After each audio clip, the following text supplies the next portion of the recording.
the Nissan GTR, also known as Godzilla. I remember when this R35 generation car first came out and the reviews of it destroying supercars 2 to 3 times the price. We're talking Lamborghinis, Ferraris, Porsches. I remember when Top Gear did that challenge, racing it across Japan against the Bullet Train. This thing has properly become a modern day legend.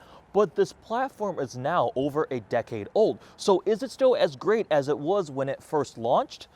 With a 3.8-liter twin-turbo V6 now making 565 horsepower and 467 pound-feet of torque, there is the upper-tier Nismo trim that makes 600 horsepower and 481 pound-feet of torque. You still have a 6-speed dual-clutch transmission and a very advanced all-wheel drive that I have to pull out my phone to check the acronym. It's ATESA E-GS, and that stands for, get ready for this, Advanced Total Traction Engineering System for All-Terrain with Electronic Torque Split. That is quite an impressive acronym, and essentially is this very advanced all-wheel drive system that has allowed the GTR to do everything that it has done and punch above its weight class. In terms of exterior styling, the refreshed GTR is a more aggressive front end, a lot more modern. You have the updated headlights with the lightning bolt-shaped daytime running lights. Around back, same thing, updated tail lights, a more aggressive rear fascia. You have 20-inch raised forged wheels, a new titanium exhaust system that you see in the bag, the blue hinge tips on the giant exhaust. And then Bayside Blue is such a beautiful paint. Unfortunately, it's cloudy out today, but in the sun, this paint is gorgeous. It was originally brought back for the anniversary edition car, but now it's become available in a regular 2021 GTR. Also, the GTR on its own has great proportions, looks very aggressive, supercar proportions, but if you ever park this next to a Porsche 911 or an Audi R8 or definitely a Lamborghini, you see how much bigger the GTR is. It is quite a hefty vehicle. I've been spending the past week driving this brand new 2021 GTR, so let's hop in the car, talk about the interior and what it's been like.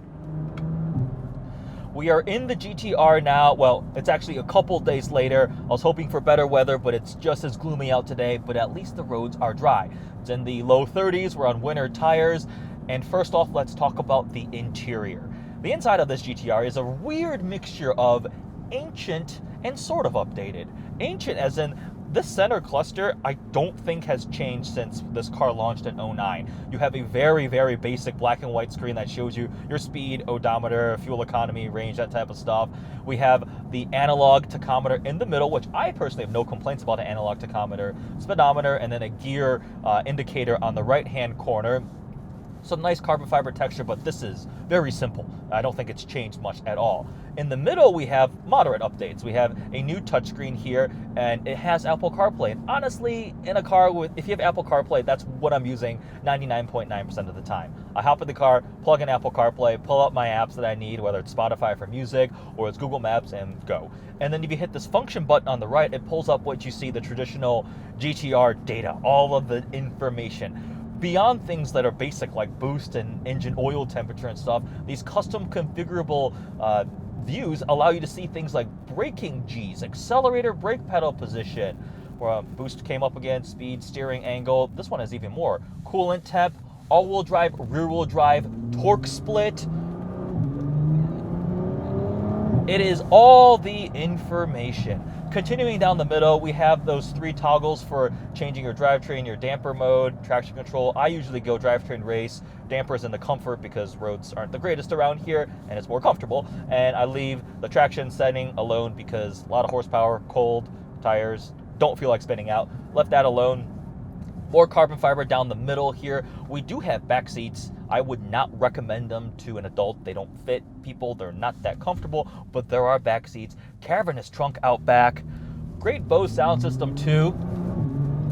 Speaking of the Bose sound system, some of the changes they've continued to make, Nissan has added to make this car more refined, more comfortable, more daily driver focused, is adding additional acoustic deadening on like a shield on the windshield to help eliminate interior noise. Also, the Bose system has noise cancellation too. It's become a lot more livable.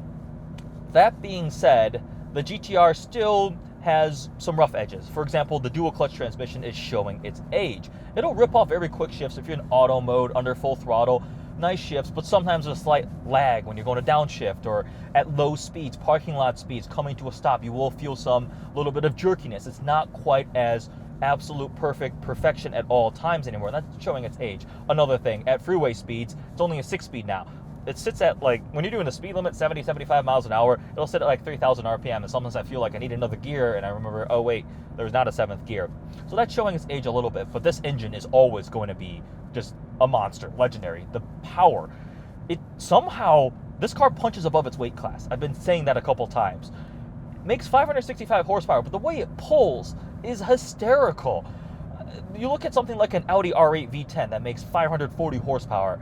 This feels so much faster, maybe because of the boost, but when you get into the power, you feel like you just put bus lengths on an R8 like that. It really punches above its weight class. It's a monster. If we talk about the value of the GTR, they have definitely become a little more expensive as time has gone on. When it first released, I believe R35 started under like $70,000, which was crazy for the type of performance that they were able to offer. Now, this vehicle has eclipsed the 6-figure barrier. I believe this one specifically is stickering for about $120,000, which is still competitive. It's cheaper than like an R8 V10. It's cheaper than a new 911 Turbo. But a lot of those cars have more updates. And the one byproduct of having a car being built for so long is you have a lot of options out there in terms of used cars too. There's a huge range of GTRs, from early ones to the mid-refresh to these newest ones, the anniversary cars. And you get a lot of the similar experience. Would I want the brand new one? Absolutely. I do like the CarPlay. I like some of the new touches. I think the refreshed look is a much more modern, aggressive, and just looks better in every single way. And it's more livable too. That being said, the mods on this car are endless. It's like literally endless. I've seen, again, GTRs that have probably had well over $500,000 put into them make 4 times the factory power output. They become absolutely crazy. But you can also be reasonable. Just do full bolt-ons, exhaust downpipes, tune, whatever you do, make it nice all year round. Fun supercar, wheels, wide body kits, all the stuff you can do to these cars and really make it yours. And that also cascades into kind of the enthusiast response to the GTR. I get the good fortune to drive a lot of really cool cars and bring them around to see friends, family, coworkers, whatever.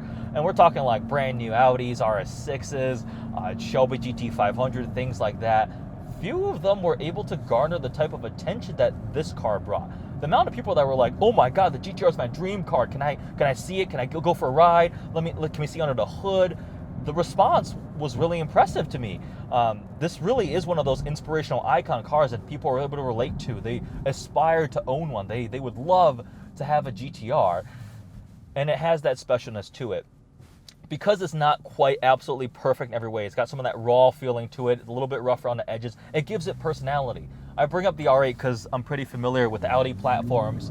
I've owned an R8 before, and I've spent a lot of time in the new ones too. But that car is so just perfect in every way. It almost feels clinical. Whereas this GTR, because it's a little bit rougher on the edges, and that's not a bad thing. It just gives it personality. This is still a very well-engineered car, very capable, that insanely advanced all-wheel drive system, the way the engine has been built. There is proper engineering that went into this car, but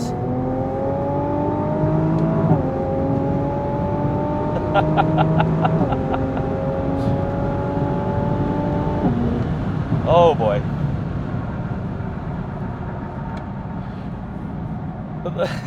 It puts a big smile on your face. And one way I know a car is awesome is when you just make up reasons to drive it. It was Saturday, it was late Saturday, like 10 o'clock, and I was like, I didn't get to drive the car that much. I was filming the whole day, a few other cars, and I'm like, you know what, I'm gonna go for a drive. And I made up an excuse, a reason, just to take the car out for an hour drive, and it was a ton of fun. And to me, if a car makes you want to do that, it's a car worth having, and it's a car that's fun. So, a decade later, is the GTR still great? Yes, it is still a great car. Is it as amazing as it was when it first came out, like industry-defying performance value? No, not anymore. It definitely needs an update. We need a new generation to this vehicle. But this powertrain is never going to go bad. Like this engine is always going to be Godzilla's motor. It's absolutely mind-blowing, the power that this puts out and the way it feels. The touches that they updated it are nice, and it was critical to make it still be alive at this point, but it is ready for a refresh. Regardless, though, it has personality. It is very, very cool.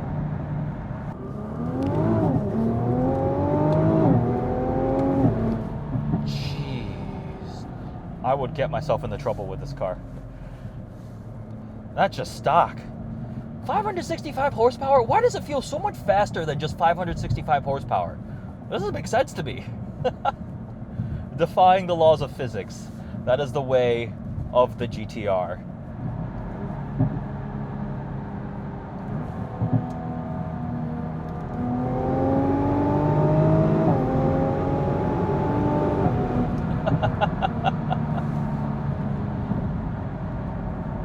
I need to find a chance to actually try out a GTR around like a road course, a track.